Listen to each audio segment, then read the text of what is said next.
Down at the bottom of your 1040, that number there is what they're talking about, is the adjusted gross income. And what comes off your Schedule F further up in that form is the adjusted gross income from the farm. In other words, your expenses have been taken out before you get to that number. So there won't be a lot of people that have averaged more than 900 million, because your net farm income would be well over $1 million. There'll be some, but there won't be a lot that would average that level. Would take them out. So, but there would probably be, I know there's at least more than one farmer in Kansas who cannot meet that limit. FSA confirmed that for me. Now, how do they get over the limit? Huh? No. No. No, but I'm not worried about him not being able to make his rent this month. He made, actually my brother, I'm going to get it, he worked for the oil industry. And what he did was retired early and decided to take that big retirement check and turn it into a small one by taking over the ranch from my dad. Yeah. So I figure our net worths are going to match by the time we die. His is coming down, and I hope mine's going up. Anyway, you got me off track here. I forgot. Oh, the other question. What was the other question? The 125. $125,000. Yeah. The 100. Well, back to Kansas. The way these people got over for the most part is they had oil revenue.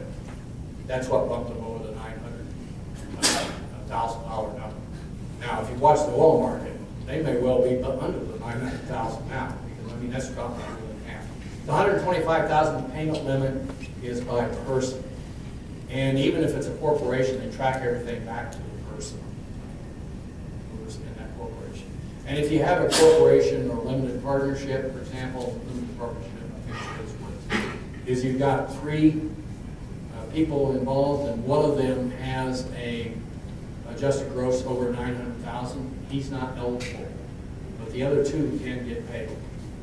The other 2 partners can get paid. That's the case. So you have all kinds of strange things along those lines that can happen. The 125,000 limit, as I said, is by farm entity. So typically, what we're talking about is wife and husband can both qualify. So effectively, it works out to 250,000. But they're getting a lot tougher about creating new entities in order to get additional payment limits. But I know of one farm that I work with quite a bit. Altogether, I'm guessing they're up close to 20,000 acres. But it is a family operation. You've got him and his wife, his brother, his wife, and his son and wife. So there's 6 people here. So effectively, they're able to qualify for 6 payments. But it does create more paperwork to split this stuff out. At this point, there is no payment limit in crop insurance.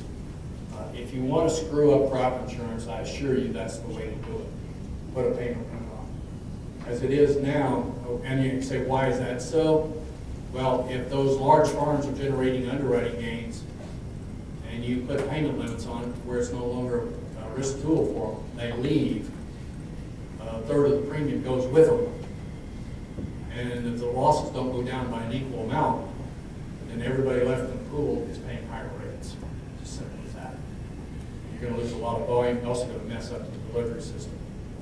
But does that mean they won't put a payment limit on it? It's good politics. So I wouldn't necessarily rule it out. Anyway. So I've got a question, or received a question based on what you just said. It kind of ties in. Is Congress able to go in and modify this farm bill before it's expired, especially if they really start realizing some $60, $70, $80 an acre payments in a wide area, as well as you said their bias is they'd really like to see more people on PLC. If they don't, if the mass movement is away from PLC, would that cause them to rethink this? Well, you never know what the next Congress is going to do. But if they sequester payments, sequestered funds, under sequestration, these payments are subject to cut. Now, your crop insurance payments are not.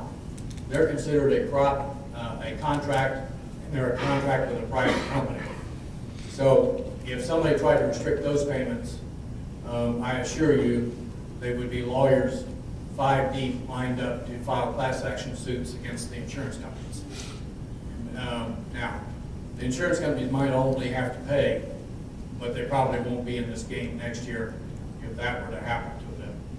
But at this point, crop insurance is considered a contract and not subject to cuts. Once you sign a contract, everybody's locked in. You're locked in to make the premium payment, and they're locked in on the guarantee side, both the private company and the government. But in the case of these payments, and that went to court back in the late 90s, and the government won the case. With sequestration, they could in fact cut the payments on these government payments.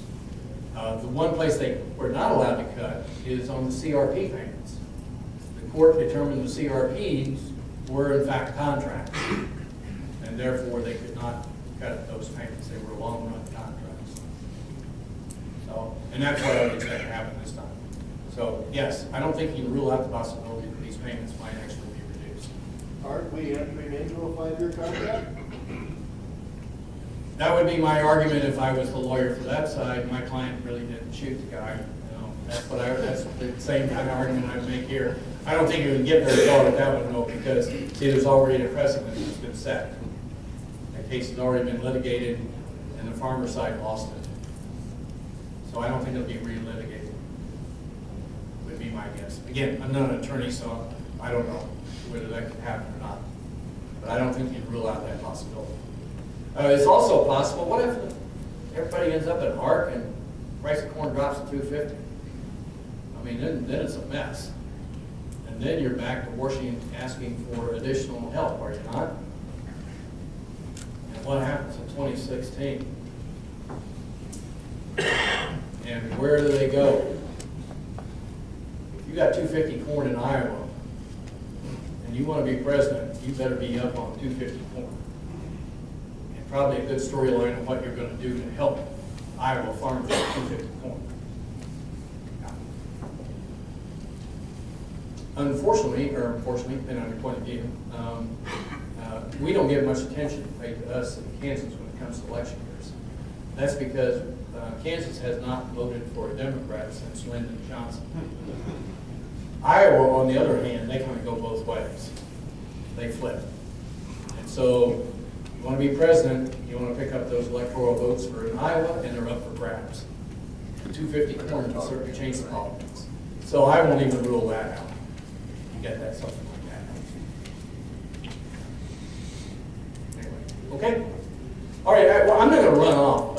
I'll be around here with Lynn is driving, so I'm not going to read till Lynn leaves. By the way, before Lynn comes up, I do have a true story to tell about Lynn. You might want to turn the camera off because I don't really want this recorded.